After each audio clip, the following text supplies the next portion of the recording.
Je n'aimerais pas être à la place de MC pour savoir ce que les hommes intelligents diront de cette sortie. Mesdames et messieurs, nous disons souvent que ce n'est pas la peine de se fier à la parole d'un homme politique. Vous savez, nous disons souvent que la parole, c'est la dignité de l'homme. La parole, c'est l'homme. Lorsque vous jouez à votre parole, vous jouez à votre propre dignité.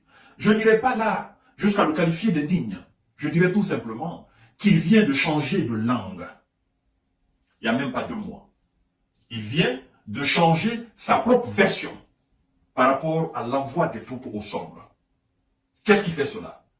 C'est la grandeur de la Russie.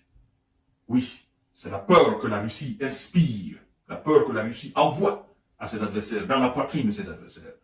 Nous avons vu MC ici, le mois passé, le bombe torché, s'arrêtant devant le monde entier, sans même concerter ses pairs de l'OTAN, en déclarant que l'envoi des troupes n'était pas exclu. Rien n'était exclu.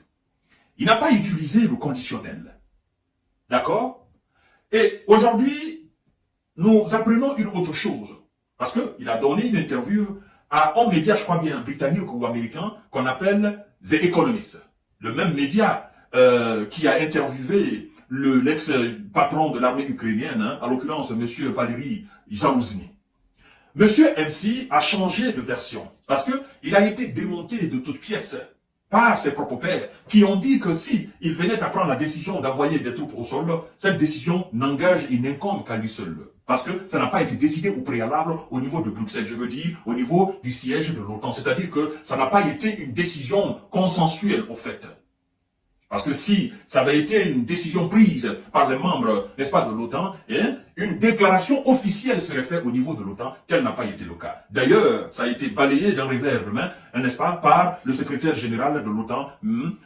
Stoltenberg. Et les États-Unis sont allés même jusqu'à démonter MC pour dire que aucun militaire américain n'ira au sol face aux hommes, n'est-ce pas, de Vladimir Poutine. Monsieur Olaf Scholz, le chancelier allemand, il n'a même pas tardé à corriger Monsieur MC pour lui dire, aucun militaire, aucun soldat allemand, si ça existe encore, aucun soldat allemand n'ira au sol. Et MC a changé de version parce que les Russes ont dit que si MC venait à prendre cette décision, envoyer des troupes au sol, que ça va être catastrophique pour la France. Écoutez ce que MC dit, mesdames et messieurs. C'est pourquoi ça me fait rire. Partagez la vidéo dans tous les groupes possibles avant que nous n'entrions dans les profondeurs. Likez cette vidéo, mettez des cœurs, mesdames et messieurs. Nous avons dit que nous allons vous passer les bonnes informations. Abonnez-vous sur cette page. Un envoi de troupes au sol n'est pas exclu. Réaffirme MC. Mais lorsque vous entrez dans les tréfonds même de l'information clé, vous comprenez mieux pourquoi je dis qu'il a changé de ton. Parce qu'il a eu peur, il a pris peur. Monsieur Emmanuel Macron a de nouveau assumé sa position d'envoyer des troupes occidentales au sol en Ukraine, estimant dans un entretien publié jeudi par The Economist qu'il faudrait, écoutez bien, qu'il faudrait se poser la question si Moscou allait percer les lignes de front et que Kiev le demandait. Ce qui n'est pas le cas aujourd'hui, a-t-il précisé. Écoutez très bien, c'est une phrase très importante. Il faut savoir lire entre les lignes. MC dit quoi? Qu'il faudrait se poser la question si Moscou allait percer les lignes au front. Et si l'Ukraine venait à demander. Demander quoi? L'envoi des troupes au sol. Auparavant, MC avait tout simplement dit que rien n'est exclu, même l'envoi des troupes au sol. Mais je voudrais quand même que MC comprenne ceci, parce qu'il est en train de se ridiculiser sans le savoir. Je ne sais pas si ses conseillers militaires ne l'ont pas informé de ce qui se passe actuellement sur le front, mais moi je vais quand même l'informer, c'est pourquoi je vous dis, je vous demande humblement de partager cette vidéo pour que ça tombe dans de bonnes oreilles et puis pour que MC lui-même entende. Parce que les médias ici, les LCI, les BFM TV, sont en train de partager la même information que nous autres. L'information selon laquelle la Russie a libéré telle ville, tel village, tel village. Je crois que LCI fait fi de ne pas, n'est-ce pas, comprendre ce que l'information veut dire. Mais moi, je vais l'expliquer en français clair. Monsieur MC, la ville d'Advika, c'était la ligne de front. La ville d'Advika. C'était une ville hautement stratégique, une ville hautement fortifiée. cette ligne de front a été percée par l'armée russe. Vous n'avez rien fait. Monsieur MC, Becheredine, encore un village, auprès d'Advika, a été libéré par l'armée russe. Une ligne au front a été percée là. Vous n'avez rien dit. Je ne parle même pas des 4 autres. MC, vous avez entendu que la Russie a chassé, c'est-à-dire la 47e brigade qui possédait les chars Abrams. Et donc, qui était censée être remplacée par la 115e brigade, a été chassée par la 31e brigade russe au front. Donc, cette ligne a été brisée complètement. Les Russes avancent aujourd'hui sans arrêt. MC, qu'entendez-vous parler de percer des lignes? Si la Russie venait à percer les lignes, qu'entendez-vous parler de cela? Vous ne comprenez pas. Percer des lignes, ça veut dire tout simplement, en français facile, chasser l'ennemi de sa position réelle, au fond. Tout simplement. C'est-à-dire, votre adversaire, il s'est établi une ligne de front. Il a fortifié cette ligne. Il s'est positionné là. Et vous venez avec votre puissance de feu, vous les brisez, vous les chassez, ils battent en retraite. C'est ce que ça veut dire, percer les lignes. Donc, cette ligne, la première ligne, la deuxième ligne, la troisième ligne ukrainienne a été percée. C'est pas moi qui le dis. C'est le commandant en chef des armées ukrainiennes, M. Oleksandr Syrski, qui l'affirme.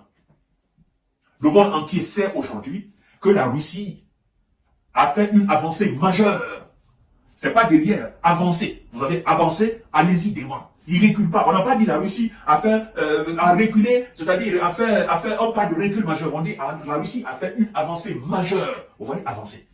Et on avance vers où? On avance vers les lignes fortifiées de l'adversaire. Et à partir du moment où nous réussissons de prendre ces positions, ces lignes, ça veut dire que nous avons percé ces lignes-là. Monsieur MC, les lignes ont été percées plus d'une fois, plus de 2 fois. Vous n'avez pas réagi. Mais je comprends votre position d'aujourd'hui. La peur s'est saisie de vous. Et d'ailleurs, M. Zelensky même vous a recadré pour dire que lui n'a pas demandé d'envoi au sol de troupes occidentales. Maintenant, MC qui disait que rien n'était exclu, MC le met dans le conditionnel et dans le dos de Zelensky, les autorités ukrainiennes, pour dire, si la Russie venait à percer les lignes, ce qui est déjà percé, mais la deuxième condition que MC a posée, c'est que MC dit, si Kiev venait à demander l'envoi des troupes au sol.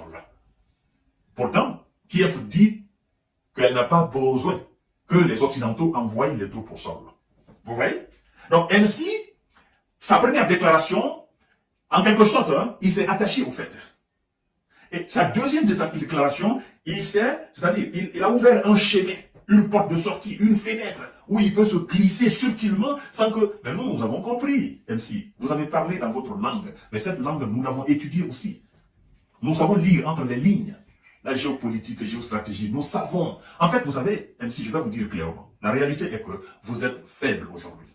Parce que si c'était une nation faible, qui était en position de Russie là, il y a longtemps, vous aurez fini avec cette nation. Mais puisque c'est plus fort que vous, le niveau, le volume est très haut, vous n'entendez pas, vous ne comprenez pas. C'est pourquoi vous passez par des expressions subtiles, pour ne pas chaque fois... Nous comprenons, nous avons compris cela. Nous avons compris. Sinon, MC sait très bien que les lignes ont été percées. Voilà, chers dames, chers messieurs, chers demoiselles, la deuxième version, mais aussi par rapport à l'envoi des troupes au sol. Ne vous fiez pas à la déclaration des hommes politiques. Leur parole n'est pas biblique, n'est pas coranique. C'est pas une parole saine. Les déclarations des hommes politiques, ça n'a pas de valeur. Ce que vous devez considérer, ce sont les actions des hommes politiques. Un homme politique qui pose une action, si c'est une bonne action, appréciez cela. Mais une déclaration, ne vous fiez pas. Parce que l'homme politique est capable de dire aujourd'hui que demain je ferai ça. Demain arrive et vous dit non, je ne l'ai pas fait parce que c'est ça, c'est ça, c'est ça, c'est ça. Et pourtant, vous attendiez à ce qu'il le fasse. Mais il ne peut pas le faire. Alors, la peur retient MC aujourd'hui. Il sait qu'il ne peut pas envoyer des troupes au sol. Maintenant, cette histoire d'envoyer des troupes au sol, il vient de balayer ça à travers cet autre entretien avec des économistes. Parce qu'il dira quoi? Bon, il faut que Zelensky demande. Et même si Zelensky venait à demander à MC, envoie tes troupes au sol, MC dira, il faut que ça passe, n'est-ce pas, par un vote au niveau de l'Assemblée. Parce que ça serait engager la France face à la Russie directement dans ce conflit en Ukraine. Et ça aura des conséquences fatales. Partagez la vidéo dans tous les groupes possibles. Abonnez-vous sur cette page. Activez la cloche de notification pour ne plus rater mes vidéos.